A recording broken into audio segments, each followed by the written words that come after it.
ஓம் சக்தி. எனக்கு கடந்த 1 வருடத்திற்கு முன் குடல் இறக்க நோய் வந்தது. அதற்கு நான் அம்மாவிடம் பாத பூஜை செய்து கேட்டேன்.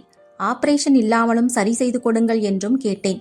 அம்மா மிகவும் எளிமையாக, காரம், உப்பு, புளி, எண்ணெய் குறைவாக சேர்த்து கொண்டு வா, மற்றவை நான் பார்த்துக் கொள்கிறேன் என்று சொன்னார்கள். அம்மாவை தரிசிக்கும் முன் வலி இருந்து கொண்டு இருந்தது. அம்மாவை தரிசித்த பிறகு வலி இல்லாமல் குறைந்து விட்டது. சிறிது காலத்திற்கு பிறகு அம்மா சொன்ன சொல்லை நான் முழுமையாக கடைபிடிக்கவில்லை. கடந்த மாதம் இரவு 1:30 மணி இருக்கும். நெஞ்சு வலிய ஆரம்பித்தது. நேரம் ஆக ஆக வலி அதிகமாகிக் கொண்டே இருந்தது. இரவு அந்த நேரம் என் மனைவி முதல் வேளையாக அம்மா பாத பூஜை தீர்த்தமும் வேள்வி சாம்பலும் குடிக்க கொடுத்தாள். மறுபடியும் ஆஸ்பத்திரி போய் பார்த்தேன்.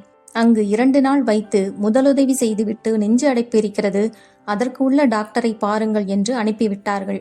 மறுபடி அடைப்புக்கு பார்க்கும் சிறப்பு மருத்துவரிடம் போய் பார்த்தோம். அவரும் பார்த்துவிட்டு லேசாக அடைப்பிருக்கிறது, உடனே ஆஞ்சியோ செய்து சரியாக்கி விடலாம் என்று சொன்னார்கள்.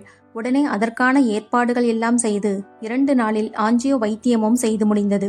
எல்லாம் முடிந்து மருத்துவமனையில் ரூமுக்கு கொண்டு வந்து சேர்த்தவுடன் மறு செக்கப்புக்கு மருத்துவர் வந்து எல்லாம் பார்த்துவிட்டு, இனிமேல் நீங்கள் உப்பு, புளி, காரம், எண்ணெய் எதுவும் தொடவே கூடாது, மாத்திரை மட்டும் தவறாமல் எடுத்துக்கொள்ள வேண்டும் என்று சொன்னார். எனக்கு பொட்டில் அறைந்தது போல் இருந்தது. இந்த நிலை வரும் என்று தெரிந்துதான் நம் அம்மா, உலகமகா மருத்துவர் மருவத்தூர் அம்மா எனக்கு 1.5 வருடத்திற்கு முன்பே சொன்னார்கள். அம்மா சொன்ன வேத வாக்கை அன்றிலிருந்து கடைபிடித்து வந்திருந்தால் இத்தனை அவல நிலை எனக்கு வந்திருக்காது. இப்போது உடம்பும் கெட்டு பணமும் தொலைந்த நிலையானது. ஆனால் ஒன்று மட்டும் அசைக்க முடியாத உண்மை, இந்த நிலையில் எனக்கு உயிர் பிச்சை கொடுத்து காப்பாற்றி விட்டது அந்த மருவத்தூர் நடமாடும் தெய்வம்தான். இத்தனையும் நடந்து முடிந்த பிறகு 1 மாதம் சென்று உயிர் பிச்சை போட்ட தாயை தரிசிக்க சென்றோம்.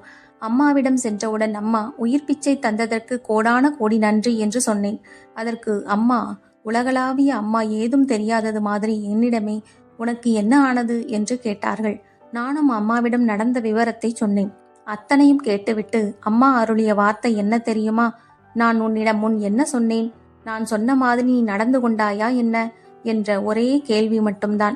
இதற்கு நான் அம்மாவிடம் என்ன சொல்ல முடியும்? நான் வேறு வார்த்தை ஏதும் பேசாமல், அம்மா தவறு செய்துவிட்டேன், மன்னித்து விடுங்க அம்மா என்று அம்மாவின் முன் நிற்கும் வரை சொல்லிக்கொண்டே இருந்தேன். அதற்கும் அம்மா, சரி போய் வா, எல்லாம் நான் பார்த்து கொள்கிறேன் என்று கூறி ஆசியும் வழங்கினார்கள். இதிலிருந்து எல்லா சக்திகளுக்கும் புரிய வேண்டியது ஒன்று மட்டும்தான். அம்மா திருவாய் மலர்ந்து எந்த சொல் சொன்னாலும் அதை திருப்பி ஆராயாமல் அம்மாவே சரணாகதி என்று அம்மா சொல்படி அப்படியே நடந்து கொள்வதுதான் புத்திசாலித்தனம். ஓம் சக்தி.